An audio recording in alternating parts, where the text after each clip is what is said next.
पिछले कुछ दिनों से YouTube पर वीडियोस की सुनामी आई हुई है जहां पर आपको बताया जा रहा है कि CUT UG 2025 में क्या मेजर चेंजेस हमें देखने को मिलेंगे। लेकिन इनमें से ज़्यादातर वीडियोस सिर्फ और सिर्फ व्यूज़ के लिए हैं और इस चक्कर में गलत इन्फॉर्मेशन को स्प्रेड करा जा रहा है। तो आपकी सारी कन्फ्यूजन्स को दूर करते हुए आज की वीडियो में इसी टॉपिक पर अच्छे से बात कर लेते हैं। तो इससे पहले हम CUT 2025 के मेजर चेंजेस की बात करें।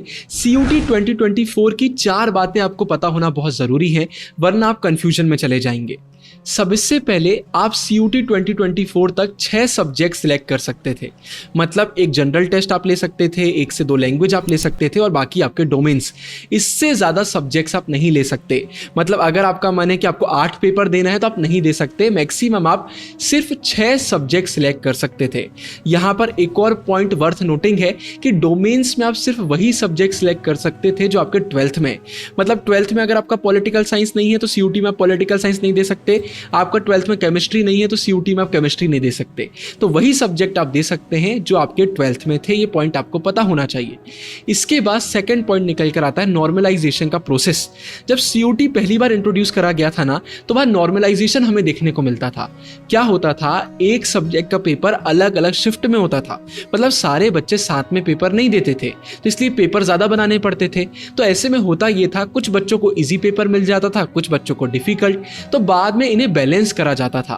मतलब अगर आपकी किस्मत अच्छी रही, आपको इजी पेपर मिल गया, तो इसका ये मतलब नहीं है कि आपने फुल मार्क्स स्कोर करे तो आपको फुल मार्क्स मिलेंगे। हो सकता है नॉर्मलाइजेशन के बाद आपके मार्क्स कम हो जाएं। तो नॉर्मलाइजेशन का प्रोसेस देखने को मिलता था जिससे बच्चे पेपर्स को अनफेयर ना बोले।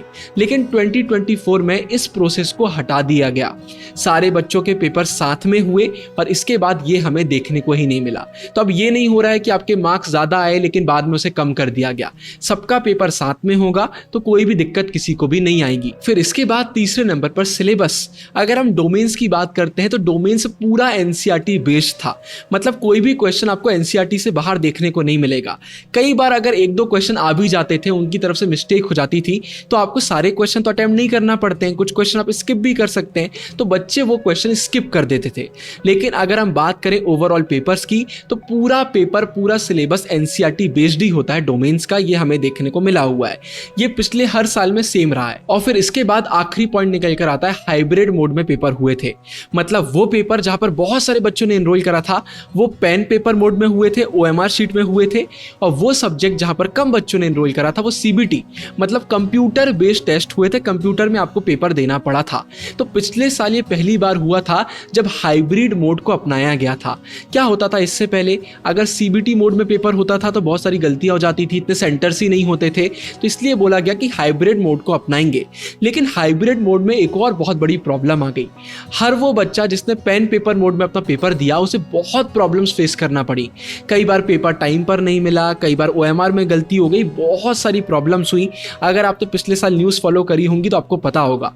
तो ये एक बहुत बड़ी प्रॉब्लम निकल कर आई कि भाई पेन पेपर मोड में कुछ ऐसी चीज़ें हैं जिन्हें ठीक करना बहुत ज़रूरी है। तो ये 4 बातें मैंने आपको इसलिए बताई, इससे आपको ये क्लियर होगा कि CUT का पेपर होता कैसे है और इन्हीं में हमें चेंजेस देखने को मिलने वाले हैं।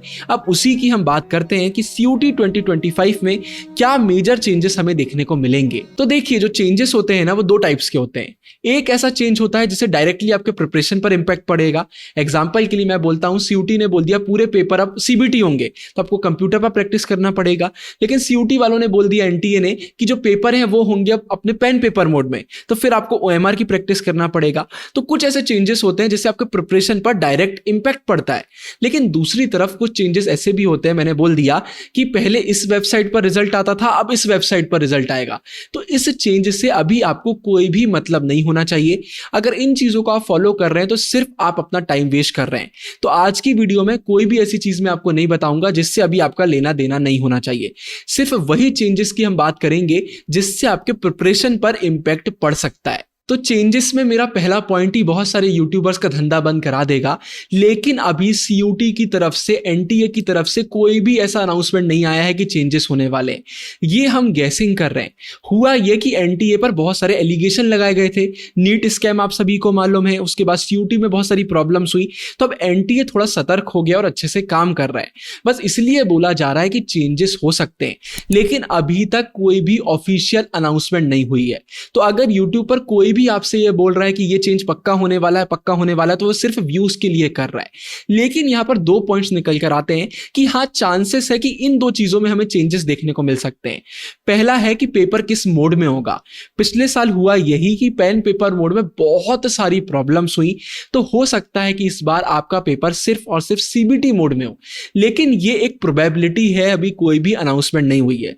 तो अभी से आपको टेंशन नहीं लेना चाहिए। जब एनटीए वाले कोई अनाउंसमेंट करेंगे तो मैं खुद आपके लिए वीडियो बना दूंगा। सिर्फ चांसेस हैं कि ऐसा हो सकता है, क्योंकि पिछली बार बहुत प्रॉब्लम्स हुई। तो ये पॉइंट निकल कर आता है। और दूसरा पॉइंट निकल कर आता है पैटर्न।